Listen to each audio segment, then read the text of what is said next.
Hello everyone, welcome back to another live stream. Thank you so much for joining me everyone for another live stream. Welcome to all of our members, subscribers and viewers, all of our new subscribers as well. Welcome to another live stream. As usual, we'll make sure everything's up and running before we begin and all looks fine. Again, welcome everyone. Thank you so much for tuning in.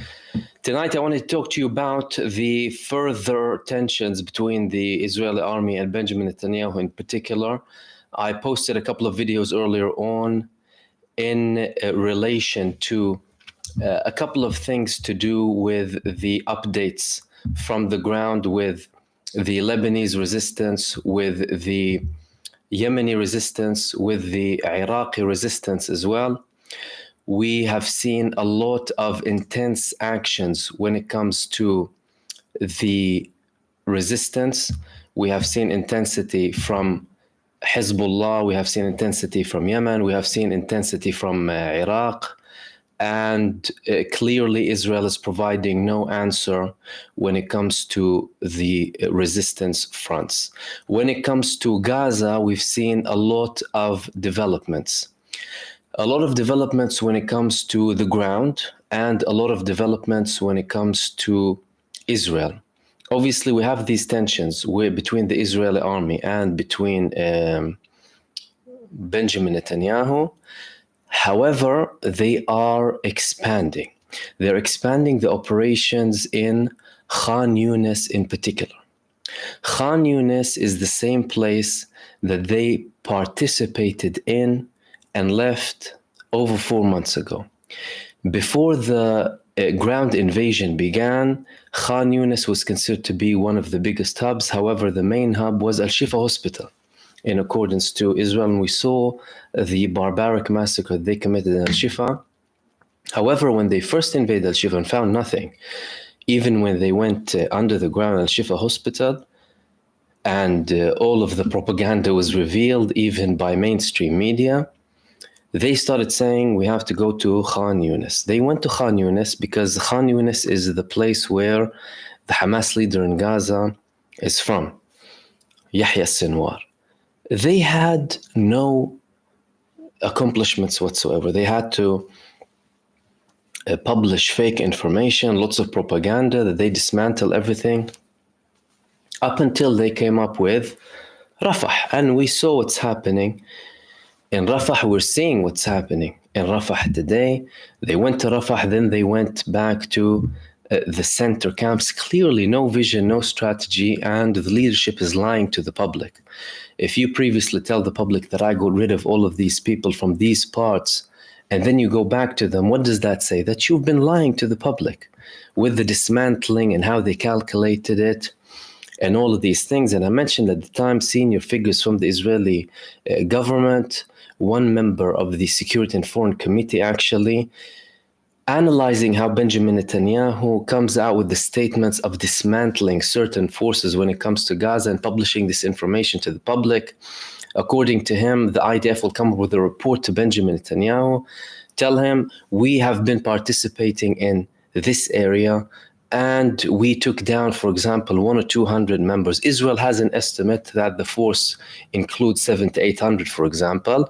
Benjamin Netanyahu will receive a report that 100 were down, and again, unsubstantiated, not with evidence or anything of the sort.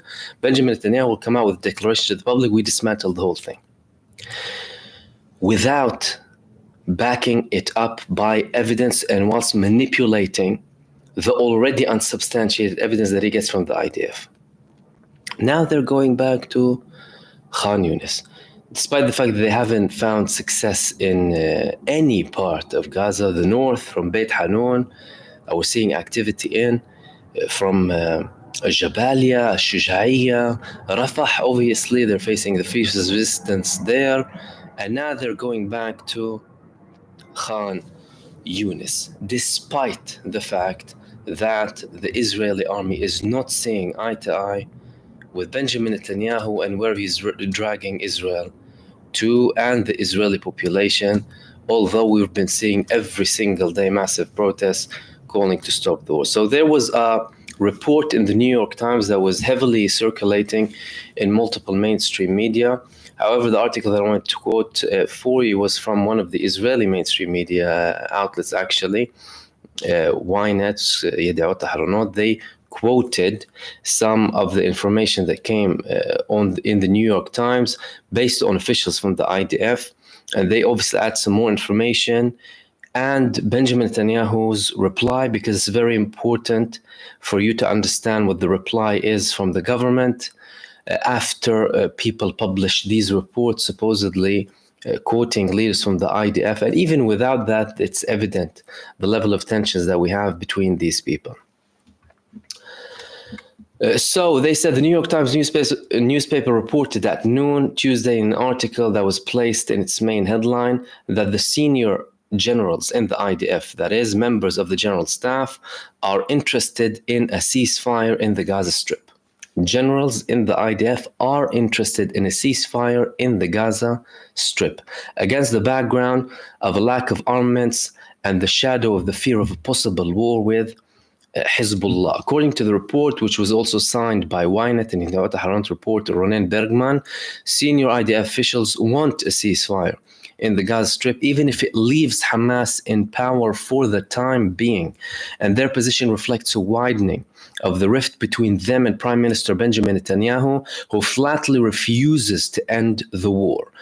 Our commentator Nadav Eyal, we will recall, reported last month on a similar message sent to the political level in the security system, according to which there is no need to fear the end of the war in exchange for the return of the abductees.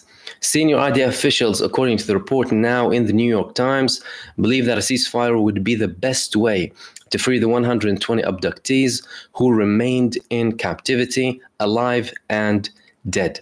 According to the newspaper, which quotes senior security officials past and present, senior army officials also estimate that their forces need recovery time in case a war breaks out with Hezbollah, and a ceasefire with Hamas may also make it easier to reach an agreement in the north. Now, I'll just pause for a second to let you know that, and we spoke about this previously, Hezbollah already declared that we don't have to have an agreement. We will, by default, stop when the war in Gaza finishes. That is it. Hezbollah didn't say lifting the siege like Yemen. They said when the war ends in Hezbollah, we will stop, and there is no need for an agreement, and any attempts for an agreement beforehand will not succeed because we will continue fighting so long as Israel is continuing the genocide in Gaza. They continued. The Times also reported that Israel's stockpile of armaments after 9 months of fighting needs to be replenished. The sources said that the IDF lacks armaments, spare parts, as well as their forces and motivation. A rather dramatic detail included in the report is that some of the IDF tanks in Gaza are not loaded with the full amount of shells they normally carry. This claim is based on 2 officers who spoke to the newspaper. According to the report, in the background of this, in the weapons economy that Israel conducts in order to maintain reserves for a scenario of war against Hezbollah, 5 sources said with officers that the IDF is running out of shells. Some of the sources stated that there is also a shortage of spare parts for tanks, military bulldozers, and armored vehicles as well. The Times mentioned in the report that growing burden on the reservists, who we also spoke about, many of them refusing to come back, many asking to be dismissed, many fleeing the country as well. Some of whom have already been called for the 3rd time to report for duty. Army officers told the newspaper that there are now fewer reservists responding to calls to report, and that there's also a crisis of trust between the officers and the military leadership, stemming in part from the omission that allowed the October 7 attacks in Israel. Until recently, the IDF said that the government's 2 main war goals could be achieved at the same time: the defeat of Hamas and the return of the abductees. Now, as the Time writes, the high military command has come to the conclusion that both goals cannot be achieved at the same time. They fear that a war will last forever in view of Netanyahu's refusal to discuss the transfer of control. In refusal for Benjamin Netanyahu's refusal, in view of Netanyahu's refusal to discuss the transfer of control of Gaza to alternative Palestinian leaders. In such a war, it is written, ammunition and energies are gradually eroded, the abductees remain captive, and the leaders of Hamas are still free. Faced with this scenario, keeping Hamas in power for the time being in exchange for the return of the abductees seems to senior officials to be the least bad option for Israel. These words are attributed to former head of department, Eyal Hulta, and in the New York Times, they noted that 4 senior officials who spoke anonymously agreed to them. Clearly, some people in the IDF are speaking with newspapers, and by the way, that on its own is a big problem. It's a very, very big problem. The fact that senior figures in the army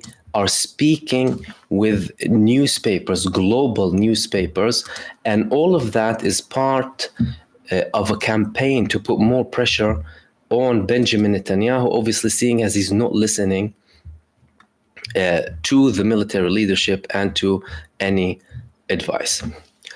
Other officials who spoke with the newspaper, they emphasized that despite the claims of lack of armaments, Israel has more than enough weapons in its stockpiles for a wide-scale war. In case a wide-scale war breaks out on the northern front, a war that the officials emphasize that Israel is not interested in, and that extensive fighting in Lebanon will only take place if there is no other alternative. Clearly, the tone when it comes to officials in the military is different to the political tone, although we're seeing a de-escalation with the political tone as well after the recent visit of Yoav Gallant to the United States, hinting that there's some sort of pressure being applied on Israel, nonetheless keeping the US support for Israel. If we get dragged into a bigger war, we have enough resources and manpower, Hulta said, but we want it under the best possible conditions. Right now, we do not have the best conditions. According to the report, the position of senior IDF officials who believe that a ceasefire should be brought to the Gaza Strip indicates, as mentioned, the widening of the rift between them and Netanyahu, but the newspaper also emphasized that it is not clear how direct the message that was delivered from those senior officials to the Prime Minister privately. It has been reported more by our commentator, Ron Ben Yishai, more than once in the past few months. That's in accordance to the newspaper, and reported at the time that army demanded that Netanyahu accept a decision on strategic issues. And also remember, Herzi Halevi himself, the chief staff of the IDF, he did not want to go to Rafah anyway. He was telling Benjamin Netanyahu, before we take any military action in Rafah, we have to make sure that certain political moves are being taken beforehand. Benjamin Netanyahu did not listen to him. Hints of frustration in the army can also be found in the statements of some its senior officials, Storm senior officials, and the Times mention as an example what erupted last month following the words of the IDF spokesperson that Hamas cannot be completely destroyed. He said, Daniel Hagari, remember we spoke about it at the time as well, Hamas an idea, and whoever thinks it can be eliminated is wrong. It's the Muslim Brotherhood, he added. Although, by the way, Hamas is an organization, it does not completely belong to the Muslim Brotherhood. They split in 1987, however, the ideology is very similar. That was perceived as a sting to Benjamin Netanyahu, who often talks about eliminating Hamas. Although, again, Benjamin Netanyahu is now talking about eliminating the Hamas military capabilities and governing capabilities. He stopped using the term eliminating Hamas a lot. He's saying eliminating their military capabilities and their government and governing capabilities, something that he can use now if he wants to. By the way, he can use that now. He can say we eliminate their military capabilities and governing capabilities. Benjamin Netanyahu. He'll spin it. Obviously, it's not substantiated, but he'll spin it.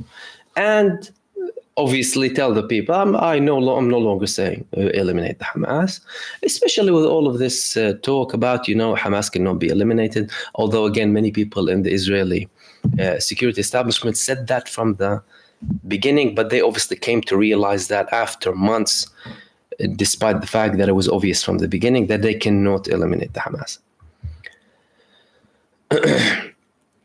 Hagari at the time said that the notion that the organization can be destroyed or disappeared is throwing sand in the eyes of the public. And even from back then, there was a very strong response from Benjamin Netanyahu's allies and his office as well, after the spokesperson of the IDF came up with these statements.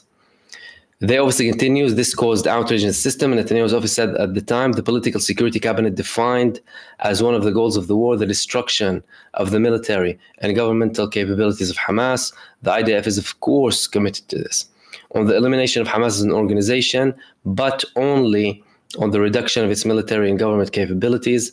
Hagari also touched on the question of the day that after saying that the way to weaken Hamas is by finding an alternative party to deal with the civilian issues in the Gaza Strip.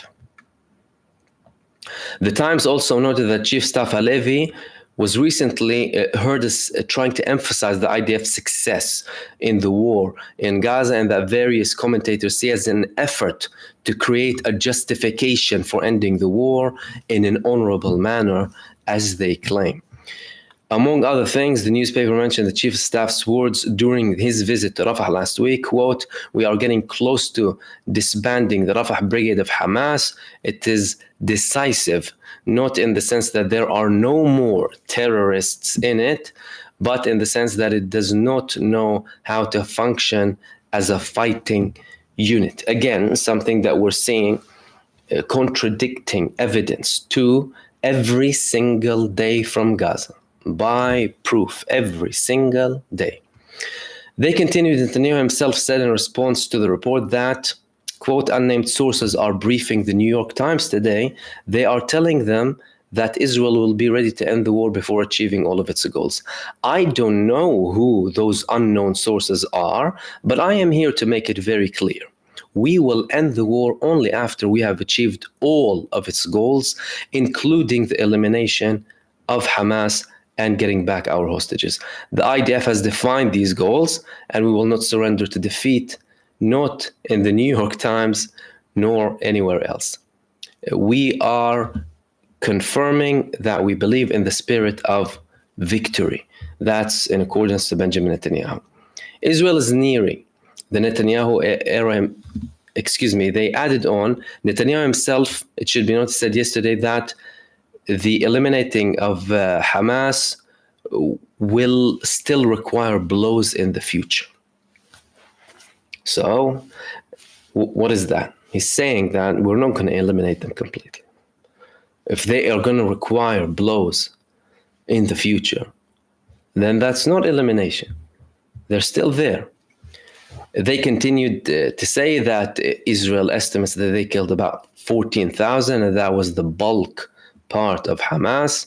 However, Hamas, it is estimated to have more than that number, a lot more than that number.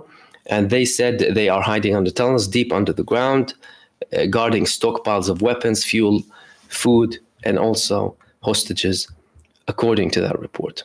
The IDF responded to the report in the New York Times, but did not deny it explicitly. They said the IDF is determined to continue fighting to achieve the goals of the war, to destroy the military and governmental capabilities of Hamas, the return of the kidnapped, and the safe return of the residents to the north and south to their homes. So far, significant achievements have been recorded in the fighting in Gaza. The IDF will continue to fight Hamas everywhere on the Gaza Strip, alongside the continued promotion of the war readiness in the north and a defense effort on all borders. This is how they finished. Clearly, we're seeing again a massive split between the military and Benjamin Netanyahu. Firstly, the fact that these people are talking to these newspapers. These things are unprecedented, by the way. Everything that you see is unprecedented. The level of tensions, the level of splits, the level of disagreement between the government and the military, the way the military is being viewed in Israel. It was once considered to be a sacred establishment. That's no longer the case. People have no faith in them. People have no faith in the leadership. People have no faith in their commanders. People have no faith in the government. And that's why many people are refusing to go to war and go to serve in this army. Yet, despite that, and again, that could be an attempt to confuse people, cause confusion to try and get your aims afterwards. We're seeing conflicting evidence. Number one, the talk about phase 3. This talk began 5 months ago.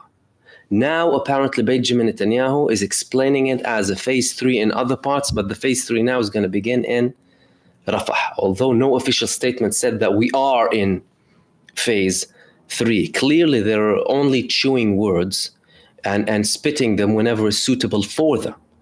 But I believe that that's a deliberate campaign to confuse people and slowly climb down the ladder so that Benjamin Netanyahu, as and when he sees fit, he can end the war. But again, in our estimates, Benjamin Netanyahu will not end the war unless and until he secures his future. He is concerned about himself. So far, he hasn't secured his future. If he has a guarantee that he will secure his future, he will go and talk to Hamas himself. He has that capacity. Benjamin Netanyahu is able to do that. He will go, make a deal with Hamas, and drive millions into Gaza. As a matter of fact, he's already doing things that are contradicting. Firstly, before that, he passed hundreds of millions to Gaza that still had Hamas in. He previously was quoted saying in Likud party gatherings that it's an interest for us to have Hamas there to have an opposing authority to the West Bank and continue this division, right? Not because he likes Hamas. No, he doesn't like them. They tried to eliminate them. Many times he tried to eliminate them, but he couldn't. And if you can't beat them, if not join them, make a deal with them. That's what Benjamin Netanyahu sees. And that was strategy that I had in power. And although he received threats, by the way, from Hamas previously, especially to do with the prisoners and the situation in the West Bank and the requirements for statehood, at least in the beginning on the 1967 borders, because Hamas agreed to a two-state solution temporarily, by the way, he did not listen to these threats. Yahya Sinwar himself 3 years ago said, if they do not adhere to our demands with regards to the prisoners and statehood, we will burn everything. He said that. If you're not going to give us our rights, we will take them by force. We will extract our rights from you. And they've shown that they are not people who are satisfied only with money or only with governing Gaza, because that was also a notion that was believed in Israel. Pass them a couple of $100 million and they'll be happy. Like the West Bank Authority, give them billions, not millions, and make a group of millionaires and manage the conflict and continue what is called the peace process. That we saw what it led to, this peace process. Over 30 years, and all we got is more squatting, more illegal settlements, more suffering for the Palestinians, more killing, more executions, more administrative detention, more checkpoints for the Palestinian people. And that was what I wanted to share with you. Let me open the space up for all of you. Check if you have any comments or questions. If you're new to our live stream, the live stream is obviously for the community as well, to open the space up for you and obviously have a more extended talk apart from the usual videos that I publish with short updates from the ground. The church, thank you so much for your super. I really appreciate it. I see a cup of coffee here. Here it is. That's a cup of coffee. Okay.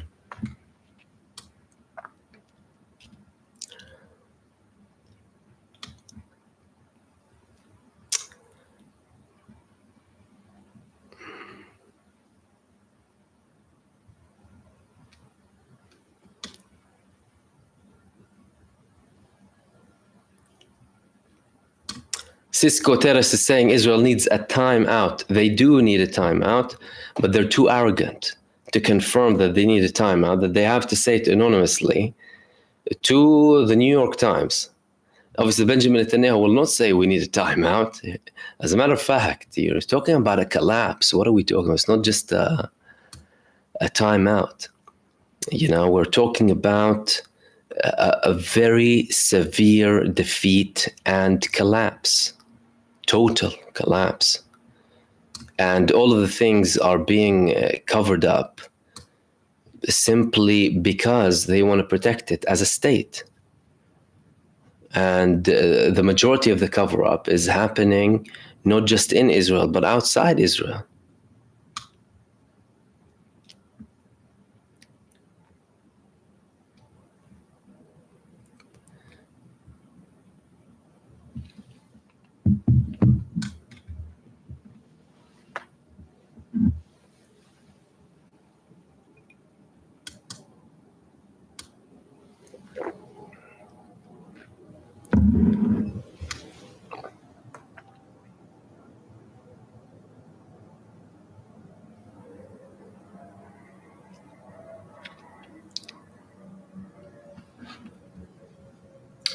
Dan Morgan, will Palestine allow ultra-Orthodox to move in as Palestine residents? I don't think the Palestinian people have any problem with anyone with other faith, or just a general theme, really. As a matter of fact, my argument is no one would have a problem with a state that describes itself as Jewish or whatever it is, so long as you had justice and equal rights and democracy. You see, this false notion that this is a war between people based on religion is totally unsubstantiated. Totally unsubstantiated. And for anyone who is observant, you will see people from all sides, on both sides, you know.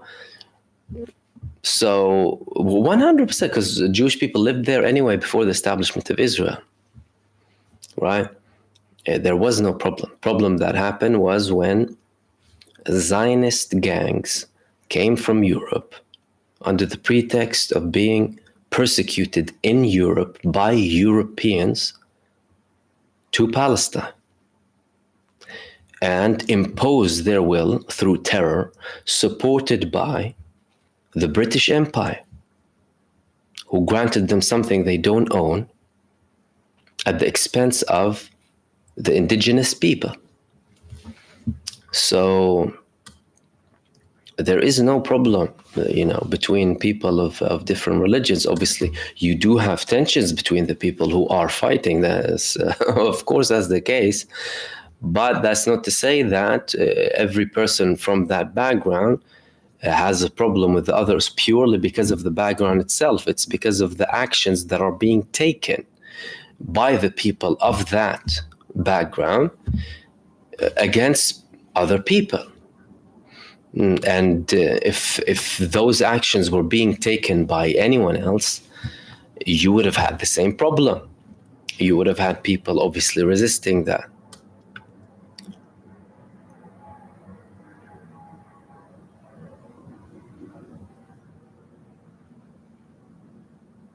Gullyberg saying, Mahmoud, did you see Netanyahu escaping to live somewhere in secret? Benjamin Netanyahu hardly exists in his house in Caesarea, by the way. That was obviously established on a Palestinian village. But most of his time is spent in Jerusalem. And he will obviously have other secret places because many more people are protesting in Jerusalem. As a matter of fact, Israeli police forces are banning Israelis from coming close to his house in Caesarea. They're putting barriers very far away from the home. And funny enough that you mentioned it, you know what he was doing in the middle of the war, Netanyahu? He was having a big refurbishment in his house in Caesarea and making a bigger swimming pool. He was worried about having a bigger swimming pool in his house. So I wonder if this new secret place has a swimming pool or not.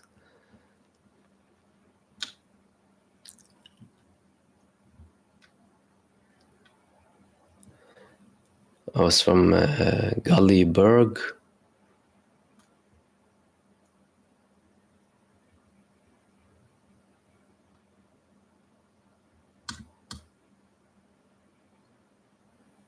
Kate's saying, what are your thoughts on the PLO's time in Lebanon? If you wouldn't mind, Kyle, that's Kyle Lynch. If you wouldn't mind just elaborating, what do you mean by the time in Lebanon? The time that they spent so far, the time now, any recent activities, because it's not very clear. And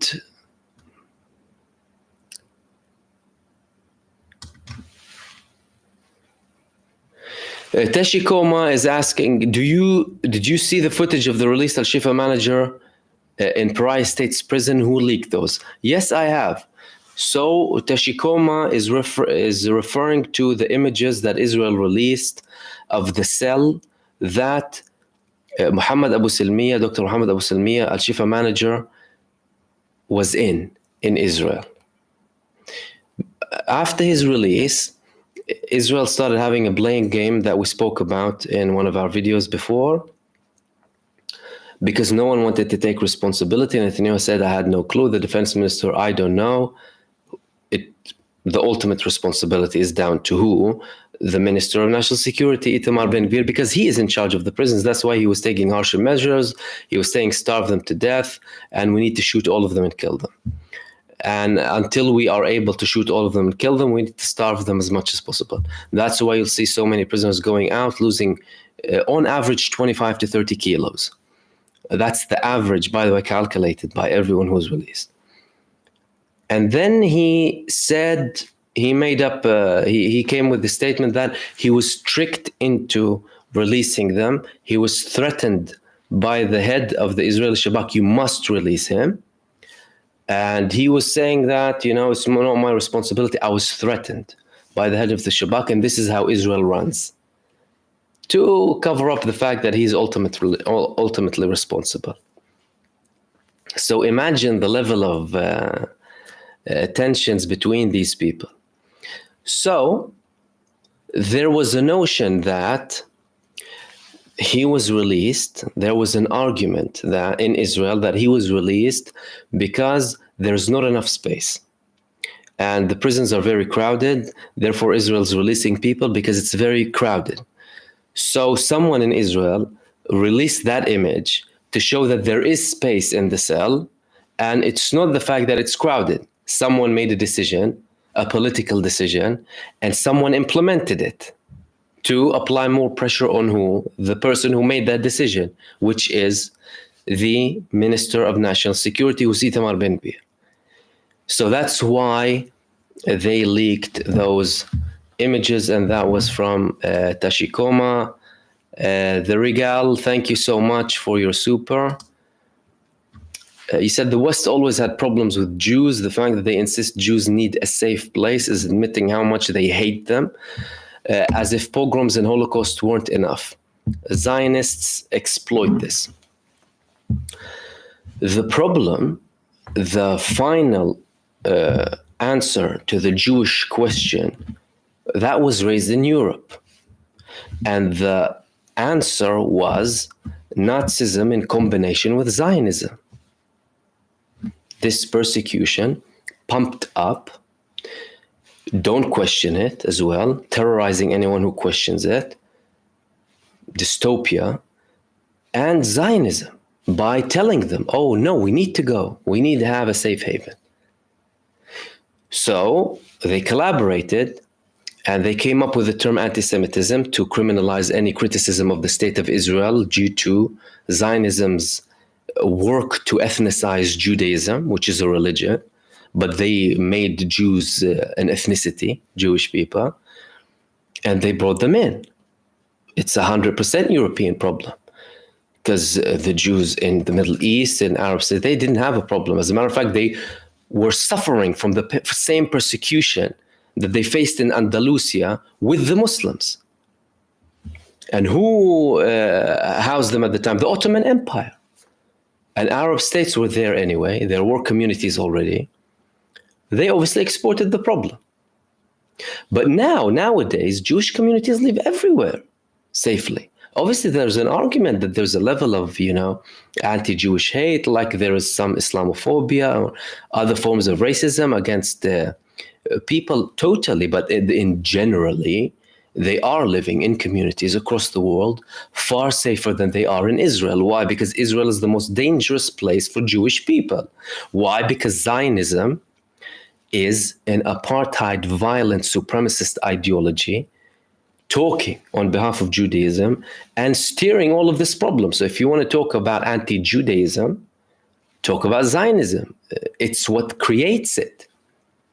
Zionism is what's pushing this hate. And again, that's something that we should criticize. We should condemn. We shouldn't fall into the trap of Zionism, of saying it's all against Jewish people, because it's not against the Jewish people. But again, that's something that they push for. Why? Because they thrive on this victimhood. And they built their whole ideology on this sense of victimhood, and they hate us because we are. Who hates you? The Palestinians? You were living there before.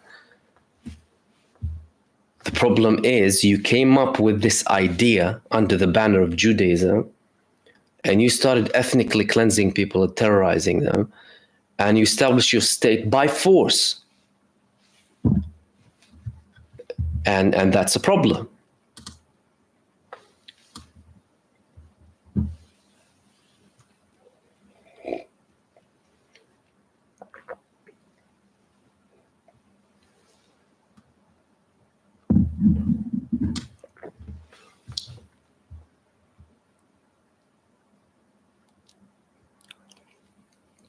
Paul Ambrose, Mahmoud, do you think Sisi knows where the tunnels are, but lets them smuggle into Gaza?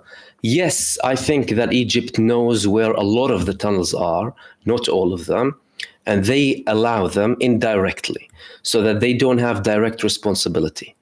The Egyptian government has an interest of having a force that opposes Israel in Gaza without having any apparent connection to it. And this is what the Egyptian government is doing. They are acting like they are not with they don't have tunnels. They destroyed the tunnels, that they did all of that. But indirectly, and everyone knows that, everyone who has an interest. Israel knows that, the US knows that, the Egyptians know that, obviously, and Hamas know that. All of them know that. But obviously you have the problem of getting them. Now, if Israel couldn't get them after 9 months of full genocide and invading all of Gaza, are they going to get them in Rafah? Of course not. Why? Because firstly, you didn't get them anywhere else where you've been for 9 months, and that's in Gaza. That's in a territory that you're occupying. How would you get rid of them with such a big part of them being in a territory that you cannot operate in? And with a side that's not willing to deal with you, in the form of Egypt. Egypt is not willing to play ball with Israel when it comes to tunnels. Israel came up with dozens of proposals for Egypt to dig a canal, to have monitoring and censoring planted and put in Egypt, to have more security devices shared with Israel. Egypt refused all of that. And that's why they resorted to occupying the Philadelphia corridor and destroying the Rafah crossing.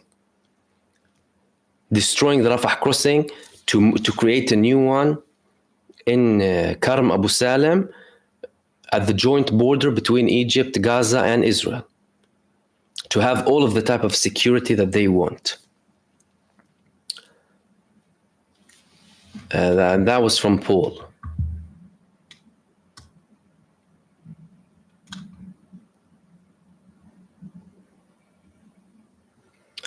Kyle Lynch elaborated about the PLO, before and during the Civil War.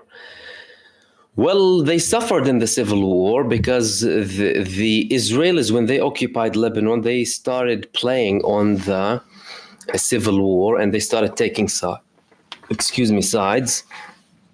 And some Lebanese movements were aligned with Israel in the Civil War, and they committed massacres against the Palestinians under Israeli leadership, and the PLO suffered heavily. Now, what you need to understand is the PLO in Lebanon, many of the leaders of the PLO in Lebanon hate the living daylight out of the Palestinian president, Mahmoud Abbas. and they speak up against him very, very often. So their position is different to the Palestinian Authority in the West Bank, because even if you talk about the Palestinian Authority in the West Bank, you still have a lot of people who disagree with the Palestinian president. And a similar situation is in Gaza. So even if you see, for example, in the West Bank, certain movements who resist Israel belonging to Fatah technically, you have a similar case in Gaza, where they are part of the resistance in Gaza. Gaza has 13 resistance movements, Islamic background, secular background, leftist, nationalist background, all sorts. And they disagree with the Palestinian Authority in the West Bank. And there's a similar notion in Lebanon too.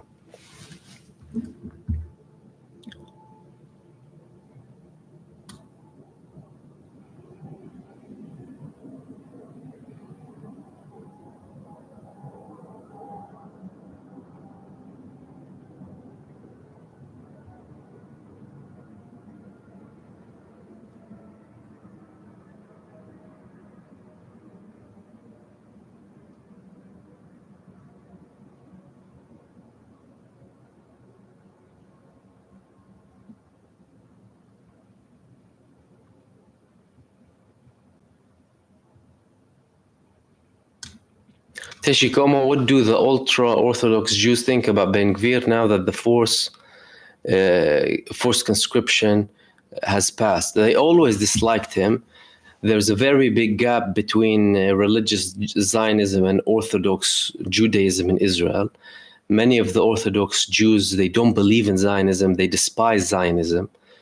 And in many of their protests, you will see that banners like the ones we publish in the community tab that's in Israel, saying that this is a Zionist army and we are Jewish, therefore we refuse to serve in the Zionist army, purely for religious reasons. And again, even if you talk about the Orthodox movements that are in Benjamin Netanyahu's government, they are there for their own benefit. They are there to have power in the government to get what they want for their community. And that's why it wasn't the government who came up with the forced conscription. It was the Supreme Court that Benjamin Netanyahu despises and wants to get rid of and have a big reform in. So they already did not like him, and they have a problem with the government in many cases. But again, the people who are aligned with Benjamin Netanyahu are there for their own benefit, to serve their community and to make sure that the government doesn't pass something that the Orthodox community does not want.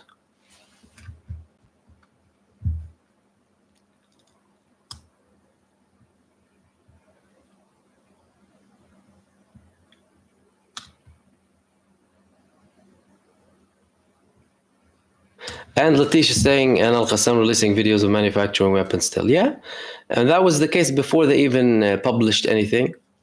So it was there, but now they obviously publish these videos for a reason. And, they send a message with regards to the timing, and because don't forget, they're seeing what the government is telling the Israeli public. And they are releasing this info to debunk what the government is saying. It reached a level where Israeli protesters are having their ears out always to listen to what Hamas is saying and what Abu Ubaidah even is saying. For example, when they agreed on the ceasefire, they immediately went out and protested and told Benjamin Netanyahu, Hamas agreed on a ceasefire. Now you must agree on a ceasefire, otherwise we will burn the state. So they are seeing, and that's why the Hamas and other resistance movements, armed resistance movements, they will come up with videos in Hebrew as well to tell the Israeli public, your government is lying to you, this is what's happening. That's why they will release, for example, videos of Israelis who are still in Gaza, who also criticize the government themselves, by the way, when they're in Gaza and when they're out of Gaza, by the way. Although Israel tries to spin a lot of that, obviously.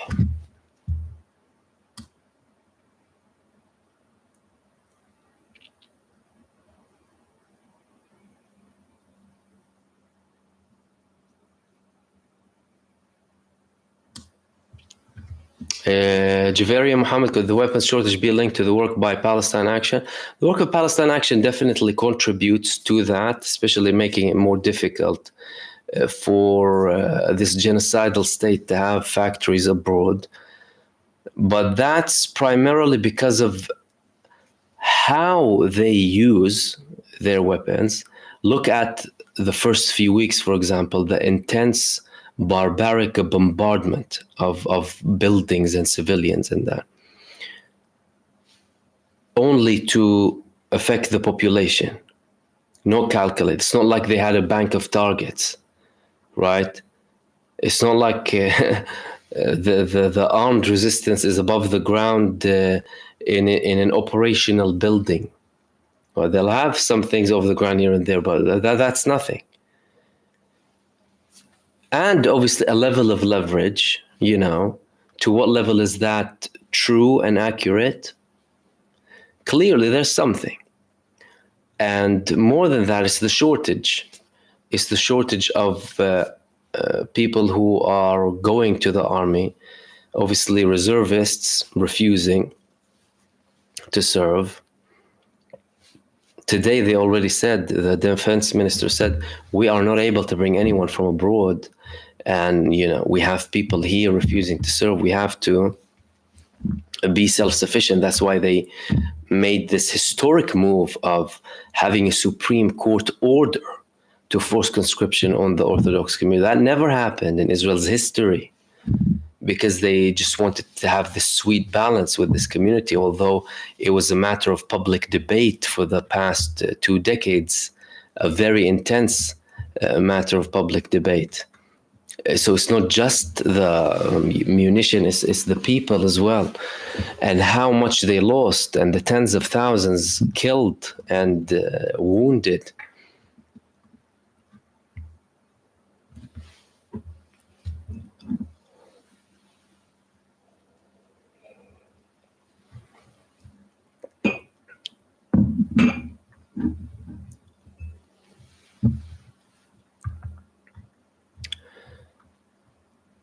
Kate, phase 2 operation True Promise, will it be Iran or Hezbollah? Well, Hezbollah will only have a very, very big all-out attack if they are pushed by Israel. Clearly, they made a strategic decision not to be the side that pushes the button on the all-out war beginning. They don't want to do that. All of their actions have been calculated very much, because they obviously have people who already criticize them for even participating, but that wouldn't stop them from participating anyway for the sake of the people of Gaza, which is something not new, by the way. And also Iran. Iran also was very calculated. They did not attack Israel out of nowhere. They made sure that they have all of the international law in place, the background. Obviously, it was considered their territory that was attacked in Syria. Therefore, they had to attack from their territory, something that I did not think they would do. I thought they would respond by one of the groups aligned with them. Clearly, that wasn't the case.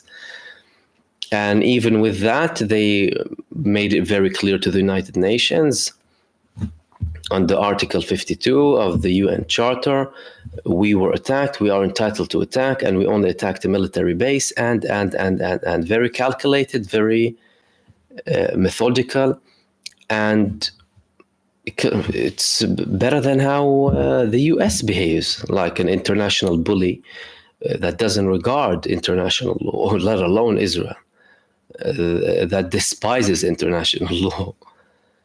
So I think it would be Israel pushing for a response of such, and if it's against Lebanon, then it will be led by Hezbollah. If it's against Iran, then number 2 will be done by Iran.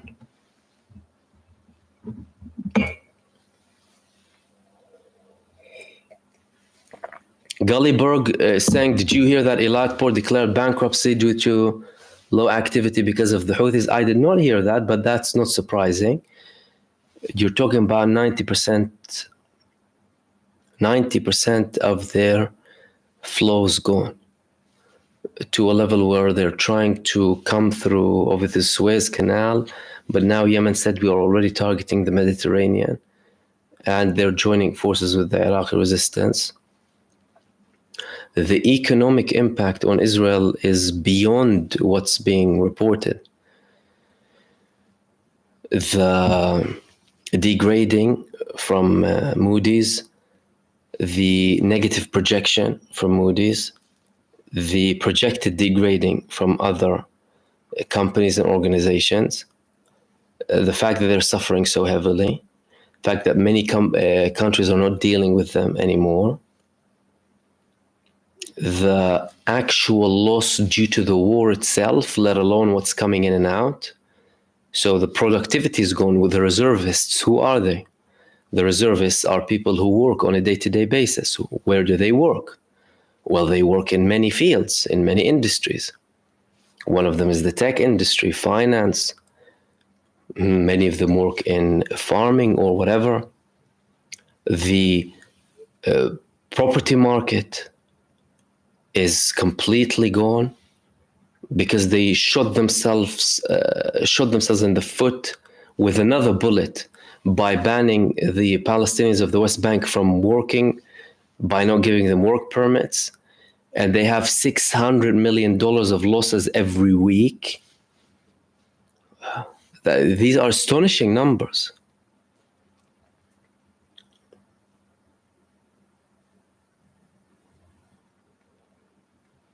Cupcake L, do you think the US would help Israel against Hezbollah? If so, would Lebanon army enter the war as well?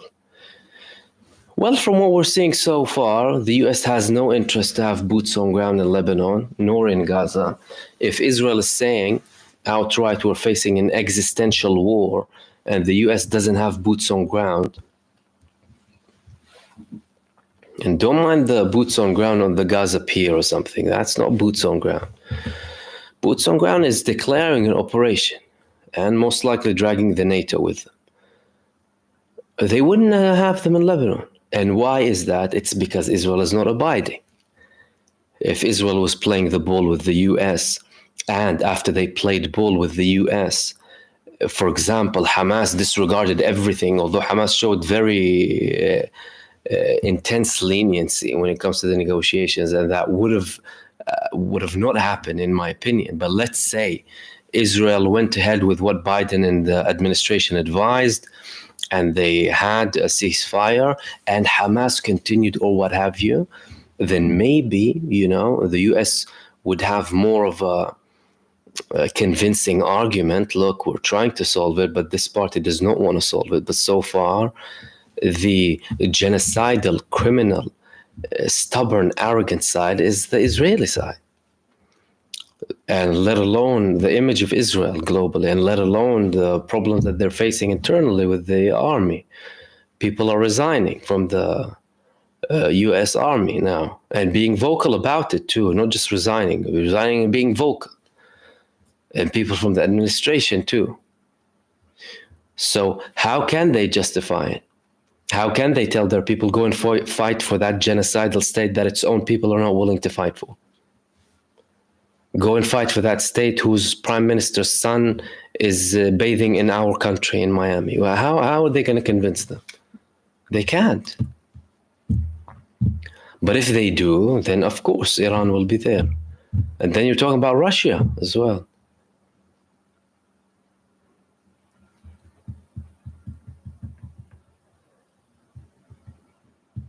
We have been reading Israel bombing South Lebanon civilian area.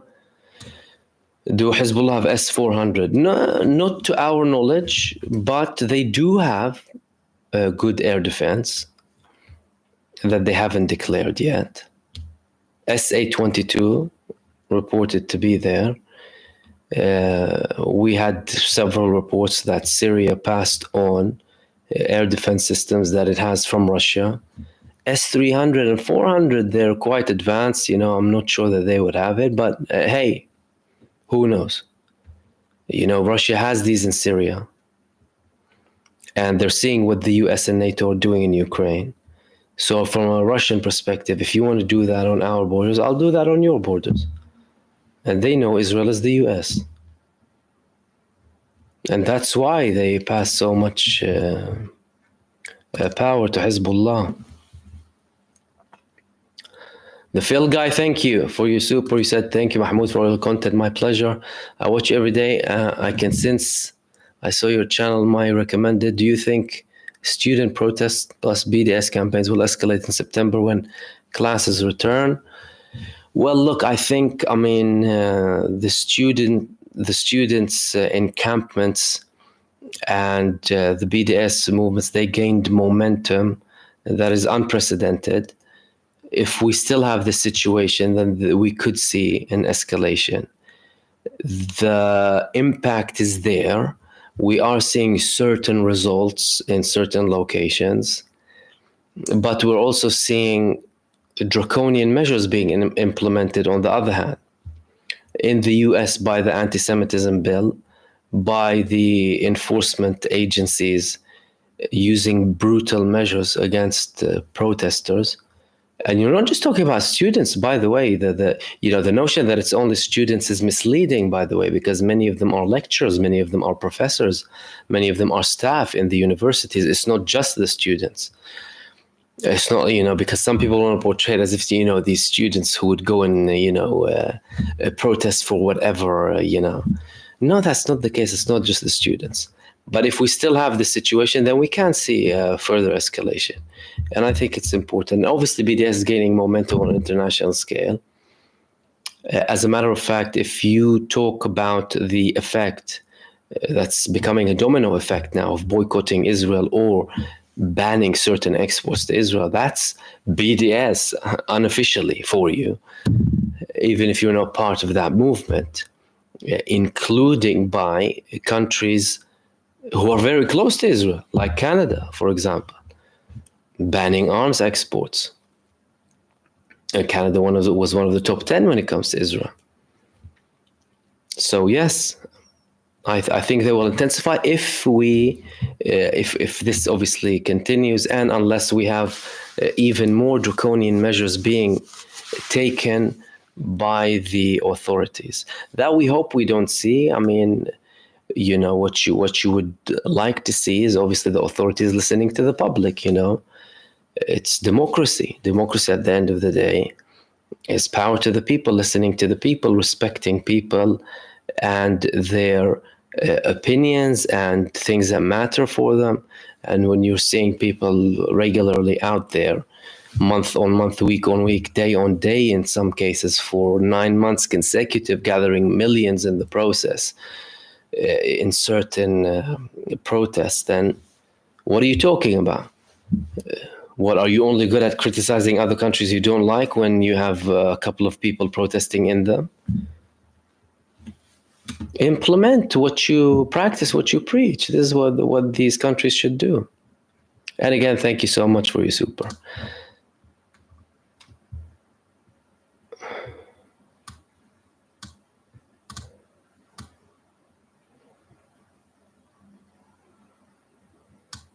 Imdad Kazim, how long can the world economy keep on helping Israel?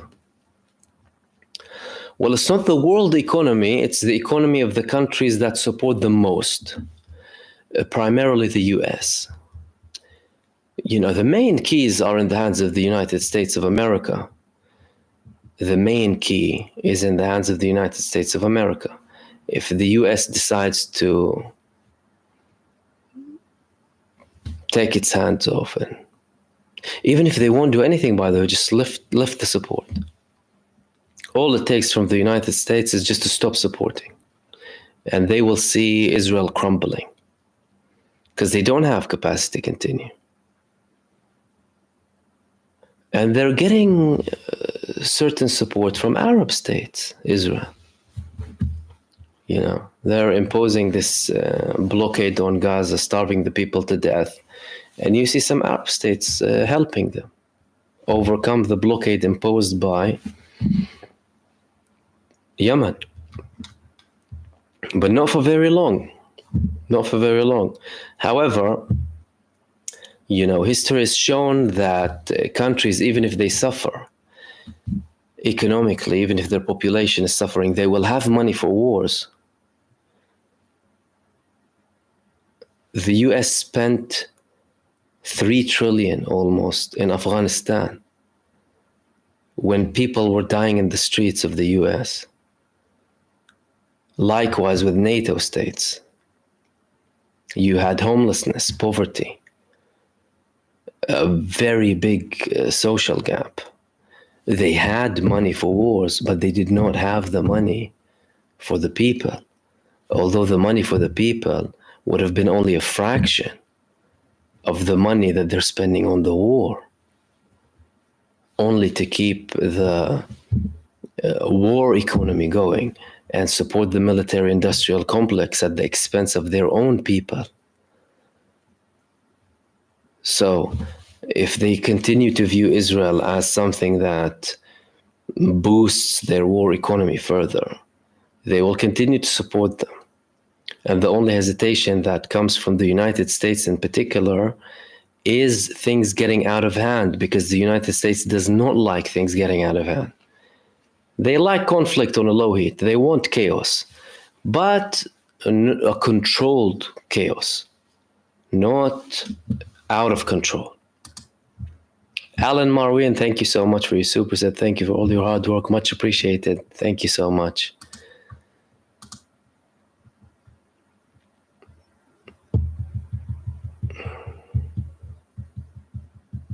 Teshikoma, did you see the diaper force begging online for more equipment through crowdfunding? What happened to the most advanced army? Clearly, they're in a desperate situation. Their situation is bad. It's not good. And they're underplaying how bad it is.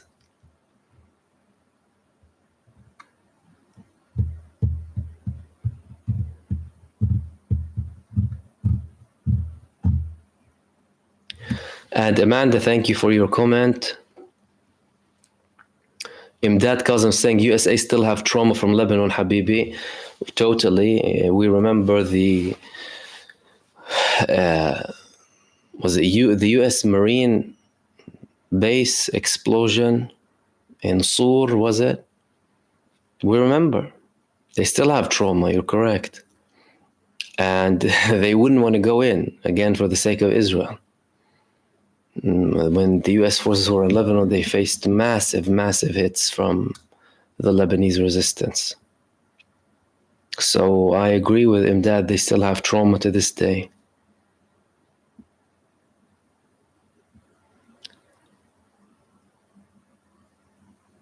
Two Tacos saying, Scott Ritter says there are American soldiers committing suicide. Well, the statistics up until 3 years ago is that US soldiers, 22 commit suicide every day. Veterans. And the others are suffering from an epidemic. Does their government look at them? No, they don't. Why? Because they view them as cannon fodder. They chew them in, they spit them out. They don't care about them. They don't care about their own people. They will convince you to go for a pointless war to serve the greedy people in power and those who are behind them, up until you're dead or suffering from PTSD or, your limbs are gone, or suffering in an epidemic. That's what they do. And that's what Israel does. Starts with indoctrination, propaganda, hate-filling, spinning. Send them lies, obviously. Oh, you're there to support freedom and democracy. And then when it ends, that's it. Your job is done. We made the bucks. We made our pockets fatter. You can go to hell. This is how they view it.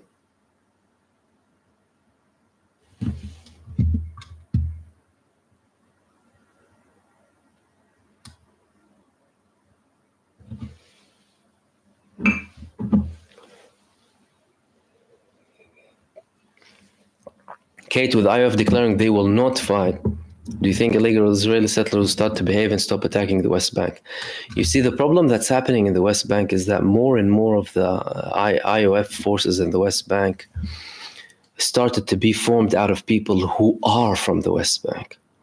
Because people who will come from a mixed city, for example, and all of a sudden go to the West Bank, they will think, hold on a second, some of them, what the hell is going on? But if you give it to the squatting establishment, it's easier to control. And now, obviously, more authorities are given to the finance minister, Bezalel Smotrich, to do whatever he likes. This is a man who wants to expel the Palestinians altogether. I don't think they will stop, no, because they still have forces there. And the settlers are armed. As a matter of fact, the majority of the Israeli population is armed. And you have a national security minister handing weapons for free. It's not a gun, it's machine guns to the people. So they will continue.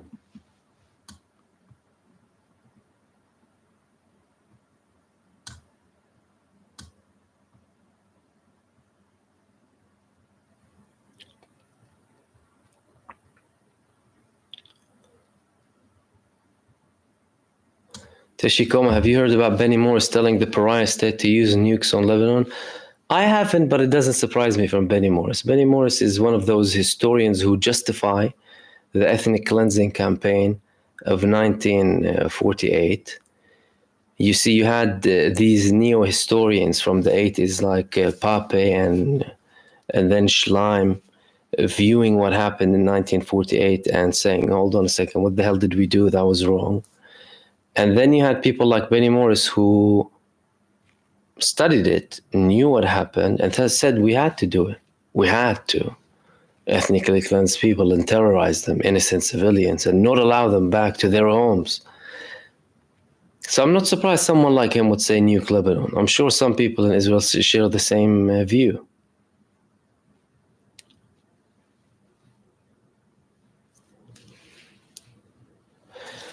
And it looks like that was the last one, so we will wrap it up there. Everyone, thank you so much again for joining me, all of the members, subscribers, all of the viewers, and new viewers as well. Thank you so much for joining and participating. Apologies, obviously, for not being able to reach all of the comments. Usually just see the highlighted ones, really. But I'm here regularly with you. I appreciate all of your contribution feedback, however. Many thanks to everyone who sent supers, the church, the Regal, the Phil Guy, Alan, and AB Bai. Thank you so much.